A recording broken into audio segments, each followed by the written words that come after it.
Welcome, everybody. It's the Right Out Loud. Oh, that's the funniest intro you've ever done. She did not expect that one, did she? No, I did not. No, she did not. But we need to allow our listeners in on your goofy intros that you usually stop. Now we have to include this one.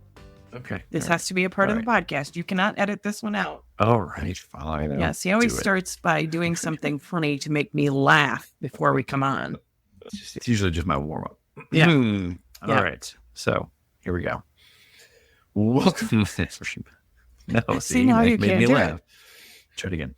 Welcome, everybody, to Right Out Loud, the podcast about storytelling, writing, authorship, creativity, and just being the amazing creator that is you. I, of course, am Matt Cassem, and I'm here with the lovely, incredible, amazing, immeasurable Christina. Whoa, that's a new one. Immeasurable. I was going to say something like, we have to get you a thesaurus to figure out more words to use, but immeasurable. That's a good one. That's a good one. And it fits. Well, we are here this week, as always, because you came upon a topic and it just piqued your interest and we started talking. Oh, my God, yes. And we thought this would be a great episode. So why don't you tell us a little bit about what it is? Well, it is actually Banned Book Week. And actually, the airing of this podcast is going to be a day or two after Banned Book Week is over. But Banned Book Week should be every week, in my opinion.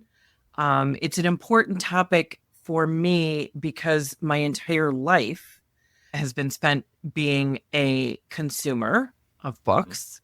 But also, right out of high school, I started working at the local bookstore.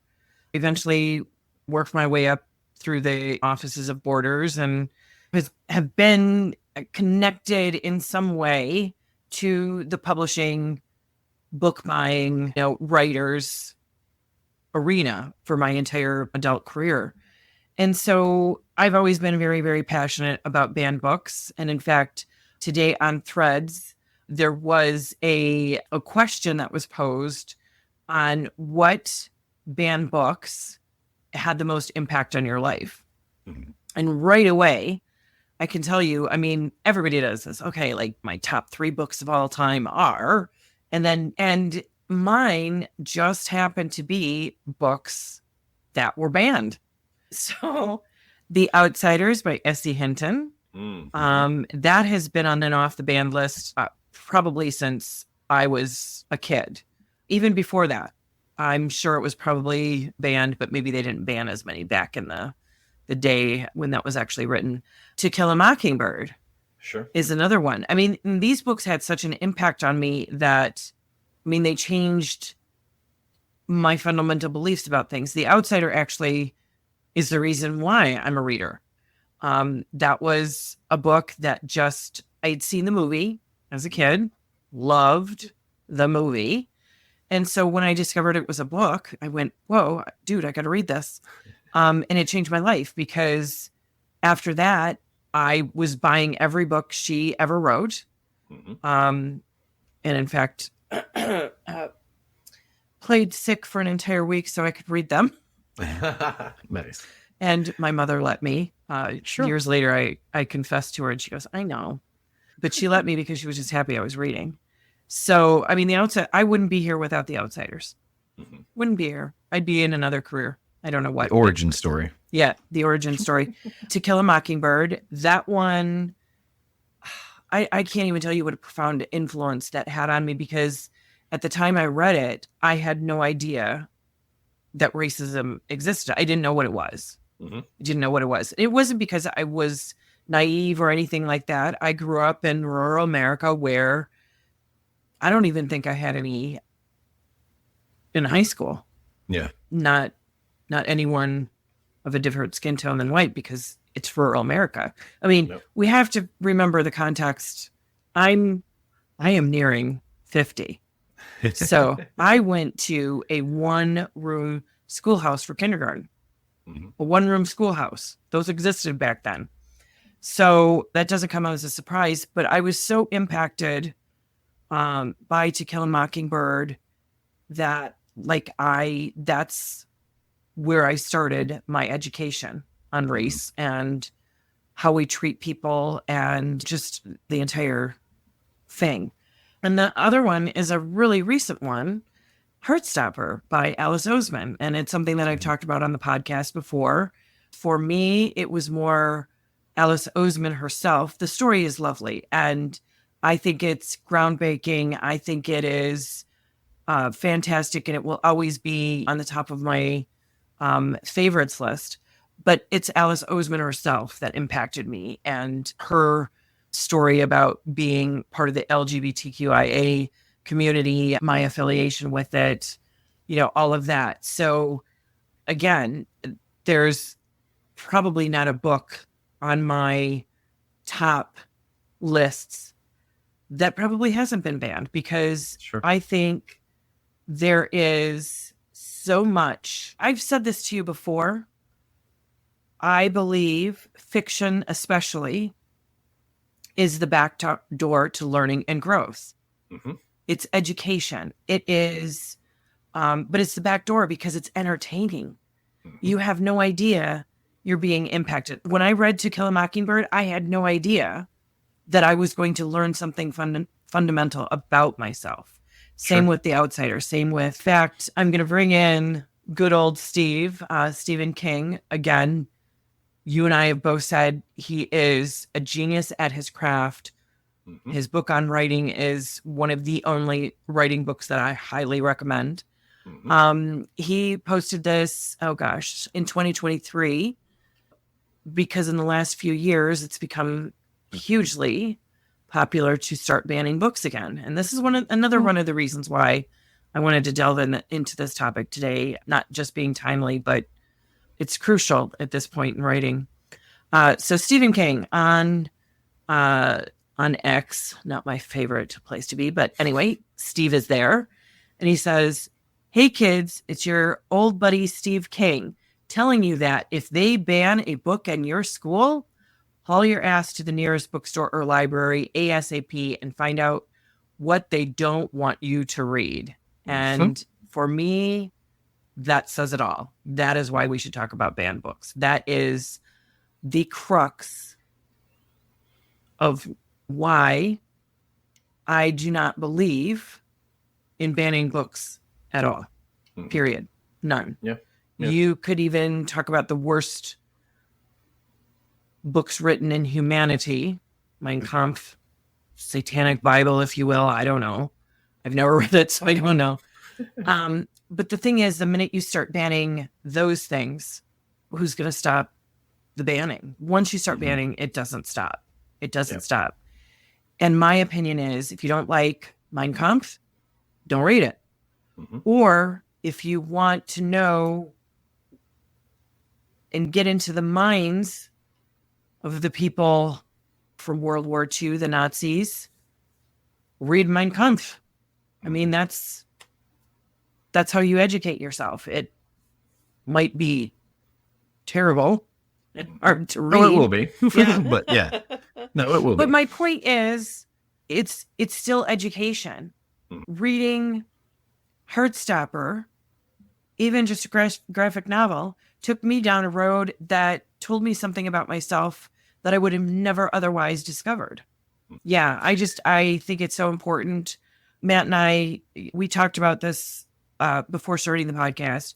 We're going to have some links to banned book sites. The site that does it is actually bannedbooksweek.org, I think is what the link is, but we'll have that in there. And they list year by year since they started recording this, the 10 most banned books of each year. And I think, I probably preaching to the choir. Most of our listeners are going to be writers and readers, but I think even they would be surprised at some of the things. So, yeah. I think, look at this. We have a list of the top 10, or not, maybe not top 10, but 10 books that were banned, right? And the reasons for the banning. So 1984 by George Orwell. Yeah. Banned because it had political content and it critiques of a totalitarian regime. Okay, pause. Yeah. Think about that. Because it's political and because it critiques totalitarian, is that what you said? Totalitarian regime, yep. Yeah, because we shouldn't critique a we shouldn't do that. Right. No. Yeah, that might make people think and maybe want to be different and not be that type of behavior. Now, so again, in the context of what this is, these are schools that are doing this, right? Not schools, could be libraries too. Like we've had libraries that were the list that you're looking at. Yeah, this is just in general. This is just in general. There's no specific to it. Yeah, but I guess what I'm thinking is that's the whole point of reading books in school is to have these discussions in a safe environment that kids can ask questions. Well, why did they do this? Why did they do that? What's okay? Yep. Sorry to interrupt. The Catcher in the Rye by J.D. Salinger. So banned for offensive language, sexual content, and themes of rebellion. Again. To Kill a Mockingbird, as you mentioned, Harper Lee, banned for racial themes and use of racial slurs. Yeah, but see, that wasn't happening already, and they were going to learn it from the book and start using those words. Right. But again, if you're reading it in the context of the book, that's history. That is our history. If we do not acknowledge our history and what was happening in it, we are doomed to repeat it. We are not going to learn from it. We are not going to grow from it. Again, do we want a society of critical thinkers or a bunch of Stepford families? Yeah. But The Color Purple, Alice Walker, banned for sexual explicitness and violence. Yeah.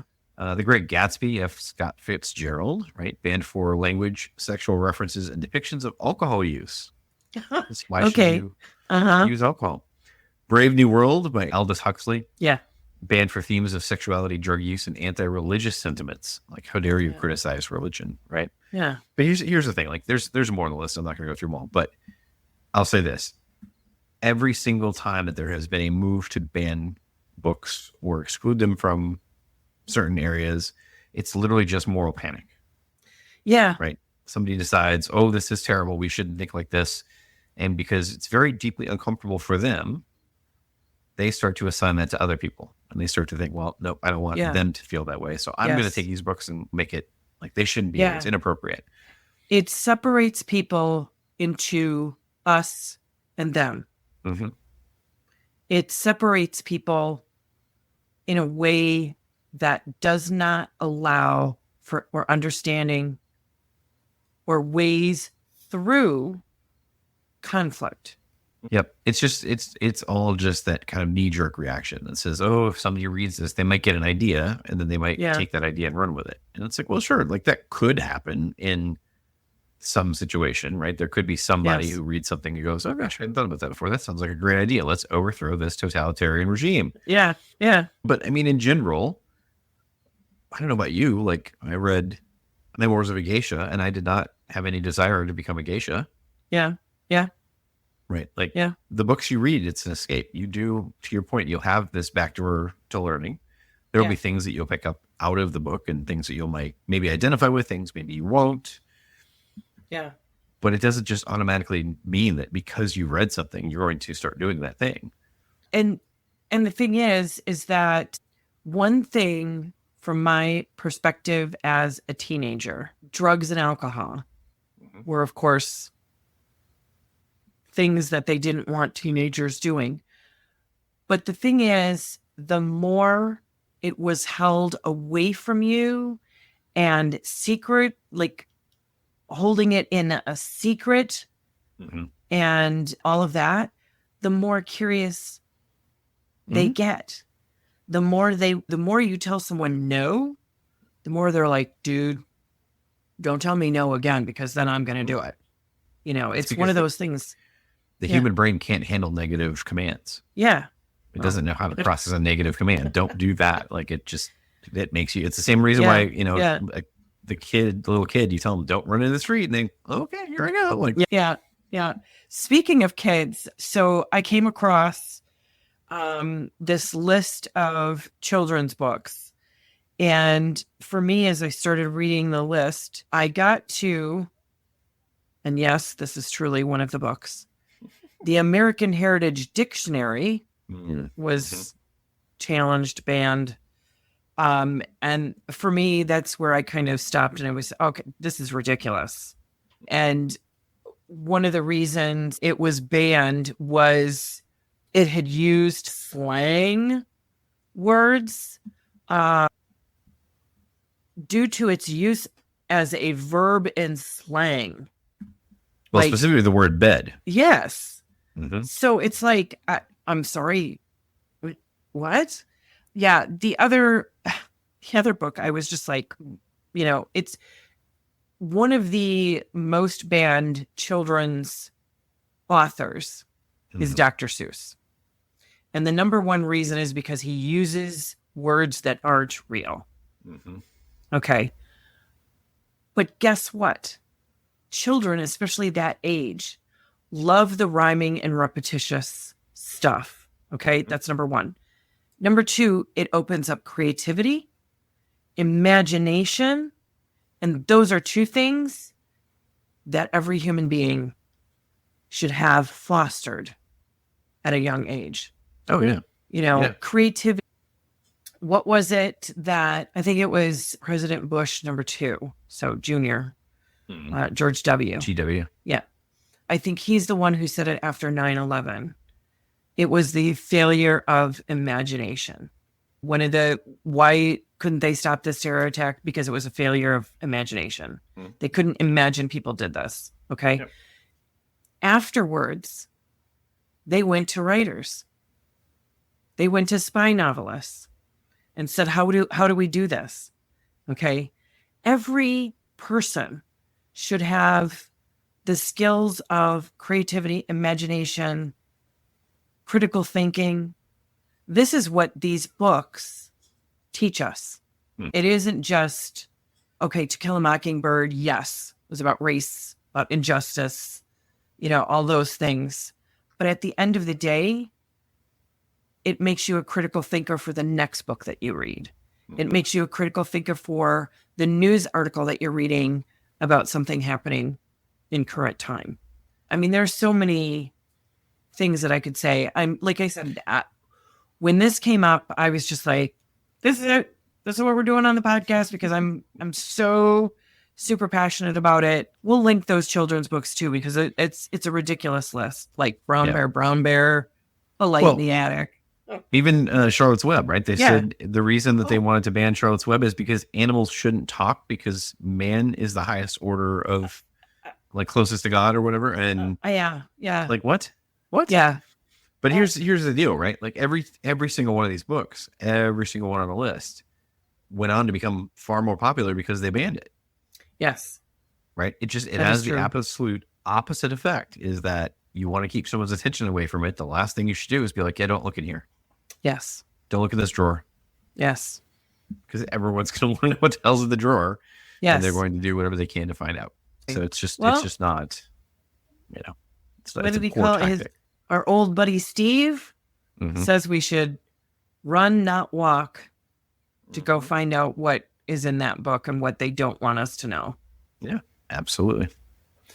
Absolutely. Yeah, it's crazy. These lists are quite funny, especially quaint. But you see, it's also interesting because like with the list that you share that is sort of set out over time, right? The different top 10 books by time period. Like you see the things that were on top of people's minds at the time. Yes. Yeah. And you also kind of figure out what side of the aisle they're on as well, by the way. Oh, yeah. Yeah. Very quickly. Yeah. Yeah. Back when I was a teenager, it was always things for race. Huck Finn, To Kill a Mockingbird. I want to say there's, gosh, and I can see the cover. I'm that bookseller. I can see the cover. I can't see the title. I can see the author's name. Sherman Alexie, is it? It's Indian in the Cupboard? Indian in the Cupboard, yeah. Again, I think it was banned for race. Oh, I can remember reading in freshman literature was Lord of the Flies. Yeah. Yeah.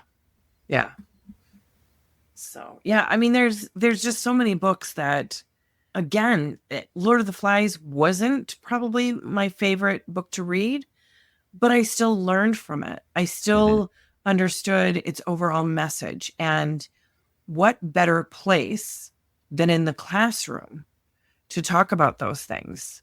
The thing is, book reports. Yeah. The thing is that if parents don't want you to read something, fine. They can do that to their own children. They can take them out of literature class because they're going to be reading To Kill a Mockingbird, and I don't want my kid reading To Kill a Mockingbird. Yeah. Fine. Whatever. I'm not going to get into your business. But you don't go banning them. Correct. So that other kids in other families don't have access to them. Because the whole point with a lot of the literature that's in schools, books that are in school libraries or taught in classrooms, is because not everyone has access to books. And that's how we access books. Should. That's how, like I said, I wouldn't be sitting here had my English teacher not given us The Outsiders to read.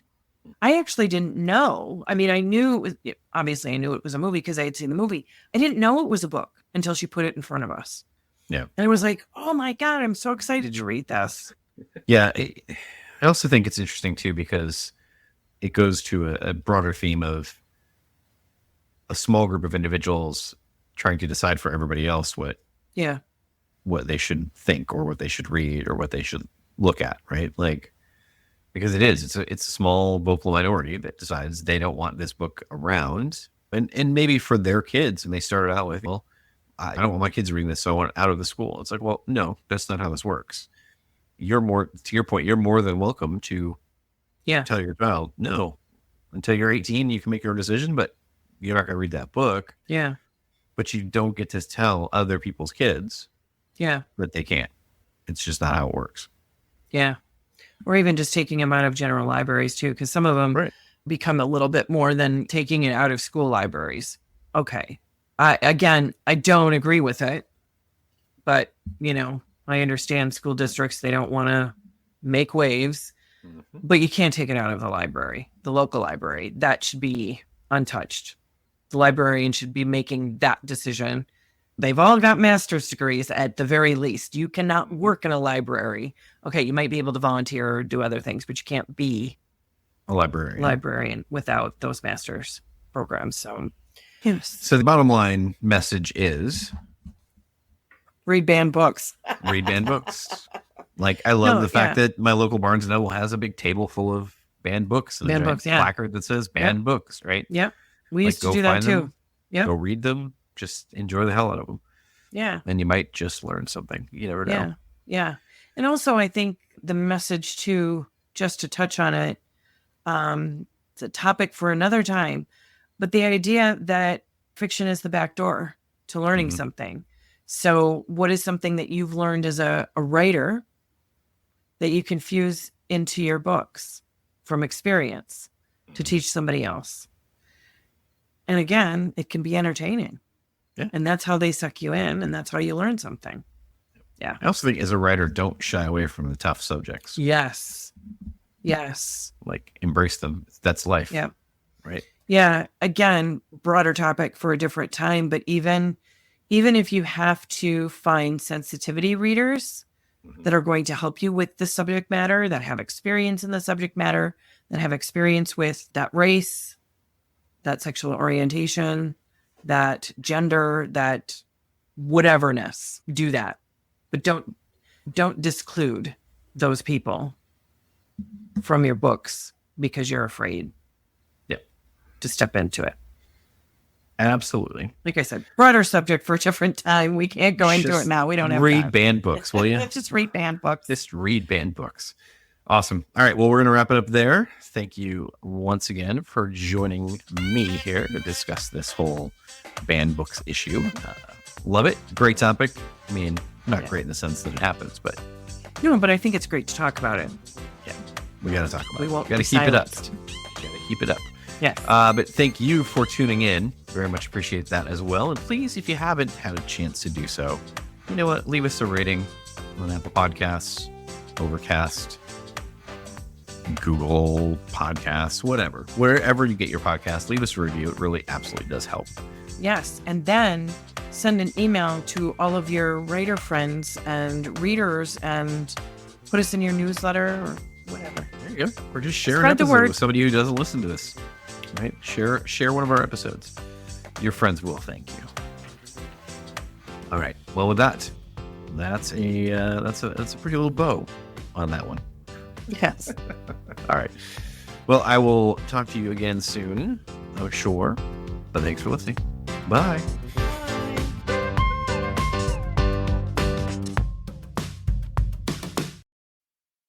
Hey, thanks so much for listening to the podcast. We really hope that you're enjoying every bit of it, but we would love to hear your feedback. Drop us an email either to matt@writeoutloudpod.com or Christina@bookmatchmaker.com. We would love to hear your thoughts. What's working, what's not working, and what do you want to hear more of? Thanks so much. We really appreciate it.